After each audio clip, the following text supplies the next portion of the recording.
Financial Planner. Follow us on YouTube. Begin the countdown. The Cabal just signaled they are about to do something. Let's get into the economic collapse, political and geopolitical news. Now, the corporate media, they're going on about Mueller and how he's investigating and how, they got Flynn, they got Manafort, and they're going on about this FBI agent, Peter Strzok, where they say that he was let go because, he texted anti-Trump messages. Now, under Mueller, we kind of expected that even Mueller himself is anti-Trump. They were never for Trump, so pretty much they were all anti-Trump. And when we look closely at this, it wasn't because he texted anti-Trump messages. He was suspended for another reason, which they're not bringing up. Because Mueller suspected that Strzok was leaking classified details about his team's FBI raid on Paul Manafort's house. This is a story that the Washington Post first printed in August. And they're saying that the warrant for Manafort was sealed. It was a sealed document. It was not public record. And the Post story offered a detailed glimpse of the pre-dawn raid of Manafort's Virginia home, which got his wife out of bed, Manafort out of bed, and the details that were in the story, where did they get it from? And when they started to look into this, they realized that, Strzok was the one who leaked the information, and this is why they had to let him go. It had nothing to do with the anti-Trump texts. But if we see the corporate media, this is what they're using to say this is why they let the person go. Now, what's very interesting about all of this is that Mueller's probe, which turned up absolutely nothing. I mean, they have this ridiculous case of Manafort, laundering money. They have Flynn lying to the FBI. But Mueller was there to find out if there was collusion between the Trump administration and Russia. And so far, there's nothing. There's nothing that he found out that shows there's been collusion. And in the last 6 months, they've been investigating. And right now, we see that Mueller, this probe, cost the American taxpayer almost $7 million. And after 6 months, there is absolutely nothing to show for it. Now, when we look at this, the report shows that he spent around $3.2 million of total expenditures. But buried in the report is the fact that the Department of Justice spent an additional $3.5 million outside the special counsel's budget to support Mueller's investigation, which is almost $7 million. And the largest line item for the special counsel's office is, unsurprisingly, personnel at $1.7 million. And we can see that they had to pay for travel, they had to pay for other information, equipment, and right now, this is a total waste of money. They're out there now saying that Mueller has subpoenaed Duetsche Bank for Trump's financial records. Now, we need to remember that Congress, they also were asking Duetsche Bank for financial records. And Duetsche Bank says, yeah, well, we're not giving this over. And Duetsche Bank right now is neither confirming nor denying the existence of Trump's subpoena. And Trump's attorney is out there denying the story completely, saying, yeah, they never received, or there was never a subpoena issued, but the corporate media is out there saying that, yes, there was one issued. Now, even if there is one issued, this doesn't show Russian collusion once again. It looks like Mueller is just digging for anything right now, because everything that he has, there's no proof of Russian collusion. The whole entire thing is falling apart, and it costs $7 million to show nothing happened. We see Russia right now, they have declared 9 media entities foreign agents. Now remember, the United States banned RT and Sputnik from reporting here in the United States because they made them sign up as a foreign agent, and it looks like what they're trying to do is they're trying to shut down, information from other sources. Now, I think this might have been done on purpose to allow Russia to ban Voice of America, Radio Free Europe, and others, to say these are all run by the cabal, and we need to shut them down.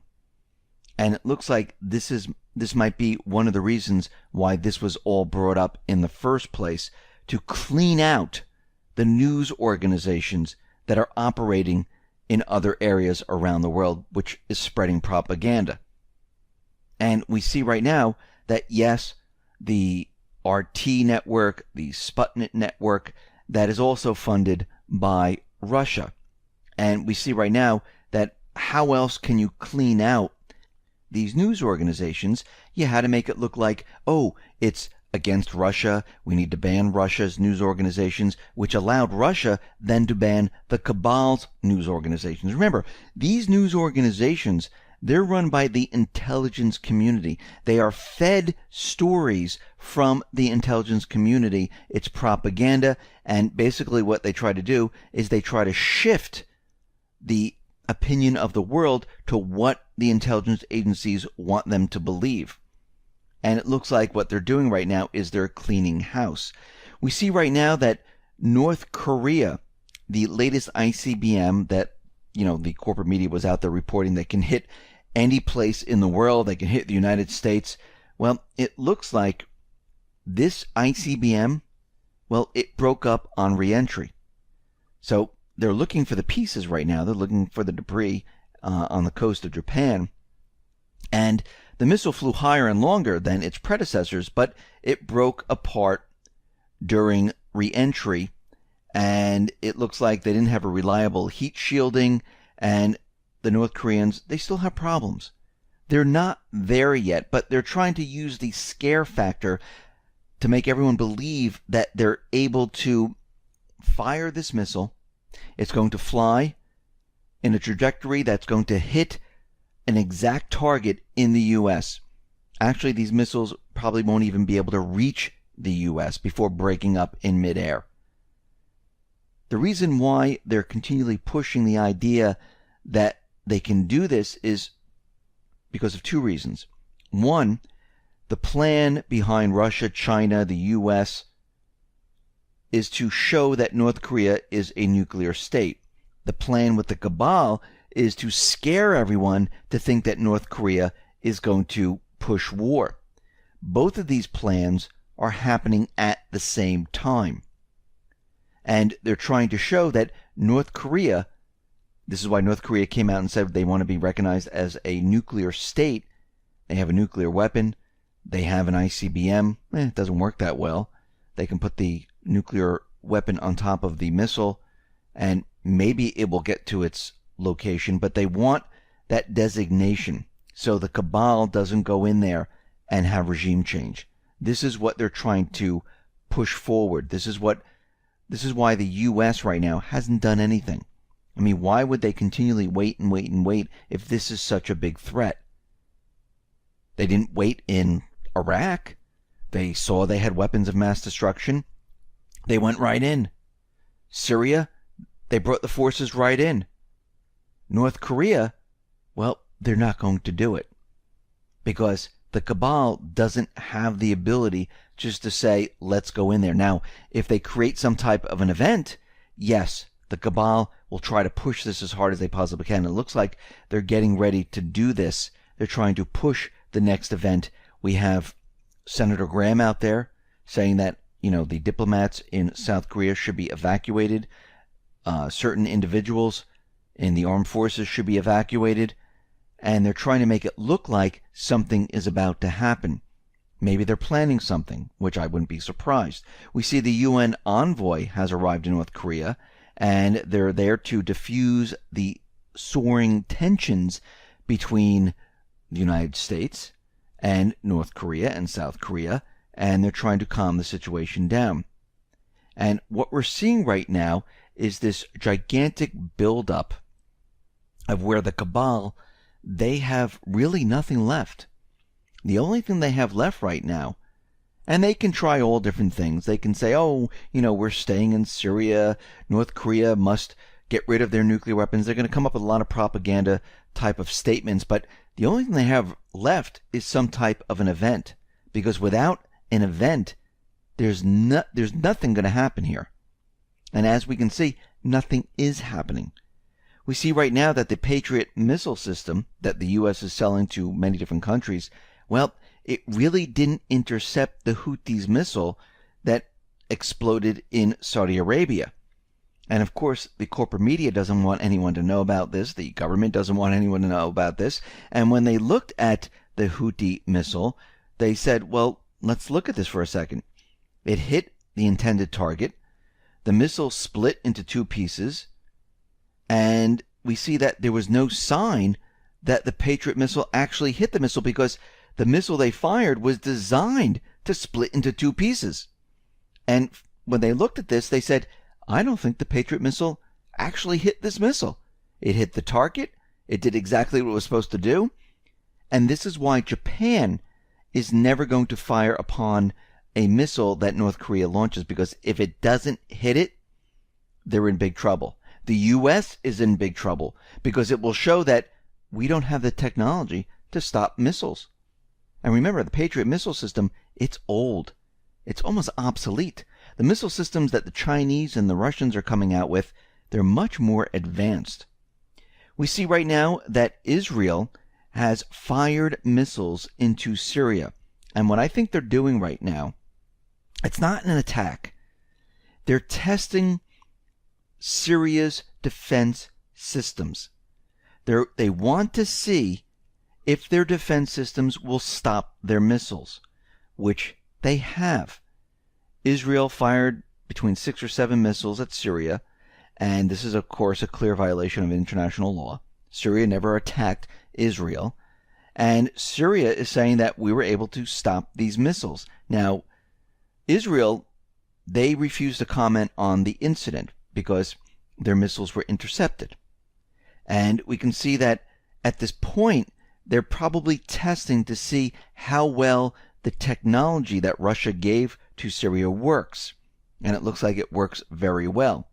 We see the Syrian army, they're on the cusp of final victory over the Islamic State.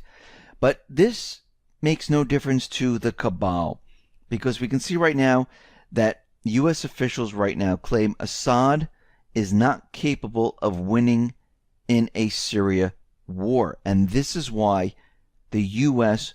will need to stay in Syria. Now, this seems absolutely ridiculous in what they're trying to do here.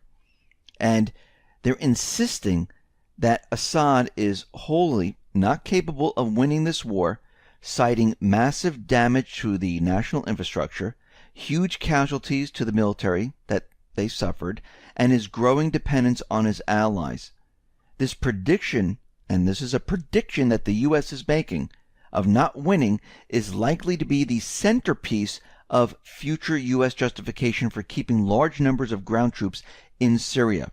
Now remember, China and Russia have already made deals to rebuild the infrastructure. China and Russia are giving the Syrian government funds to rebuild.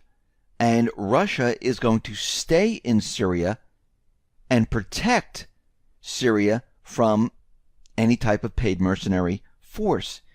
This argument that the Cabal is making is not going to work. I mean, they're citing that the infrastructure is destroyed, the military is tired, but we can see the military of Syria is sweeping through the country. The U.S., under international law, has no argument of why the U.S. troops should stay in Syria. They're trying to figure out a way to keep the troops there. This is what the Cabal wants. And under international law, it's really showing that they invaded a country, because Syria and Russia have already come out and said, listen, you must leave. They're going to bring it up to the UN.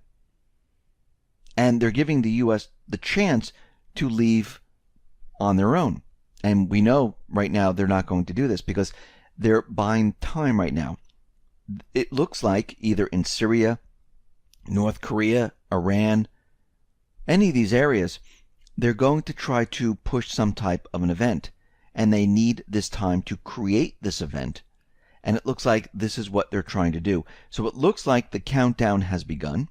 It looks like they're getting ready to do something because they have nothing left to do.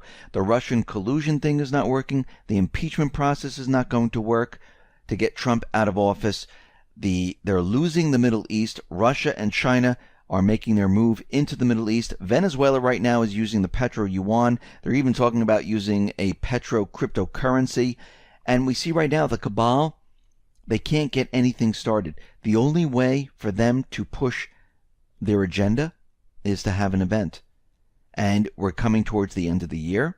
The economy is deteriorating very, very quickly. It's not just deteriorating very quickly here in the United States, but it's happening out in the UK, Australia, Canada. We're seeing the housing bubbles. They're starting to pop. Retail is doing terribly. And we see the central banks. They are stuck. The central bank of central banks they're out there giving the same exact warning they gave in 2008. And we see right now there's not that much time left. Since there's not that much time left, the cabal has no choice but to push an event.